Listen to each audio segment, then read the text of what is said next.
Il y a une révélation toujours grandissante de la plénitude du Christ. Quelle portée et quelle richesse sont embrassées dans cette courte affirmation de Paul. Réunir en un toutes choses dans le Christ, Éphésiens 1:10. Toutes choses dans le Christ. Et puis, cette haute affirmation importante. Et l'a donné pour être chef sur toutes choses à l'assemblée, qui est son corps, l'habilité de celui qui remplit tout en tous. Éphésiens 1, 22, 23. Il faudra toute l'éternité pour révéler tout ce que cela contient. Mais le Seigneur a dans son cœur la volonté de le réaliser dès maintenant, dans les membres de son corps, d'une manière aussi complète que possible. C'est cela, la passion, le travail de Paul, et c'est devenu notre travail, notre passion, exhortant tout homme et enseignant tout homme en toute sagesse, afin que nous présentions tout homme parfait en Christ. Colossiens 1, 28. Nous avons un lourd fardeau pour le peuple du Seigneur. Ce fardeau pèse sans cesse sur nous. Ce témoignage est écrit avec l'espoir que ce fardeau sera partagé plus largement. Il est d'une importance énorme pour le Seigneur aussi bien que pour son peuple, que cette plénitude de Christ soit dans l'Église et que l'Église soit en elle. Mais il y a tant d'enfants de Dieu qui ne veulent pas accepter ces voies ou qui sont liés si fortement par ce qui est de l'homme dans le christianisme. C'est sur cela que nous nous arrêterons maintenant.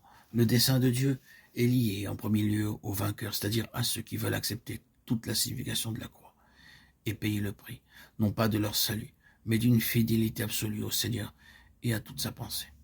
Aussi, non parce que Dieu veut qu'il en soit ainsi ou qu'il l'ait ainsi déterminé, mais parce que la majorité de son peuple ne veut pas avancer et qu'il préfère languir dans le désert.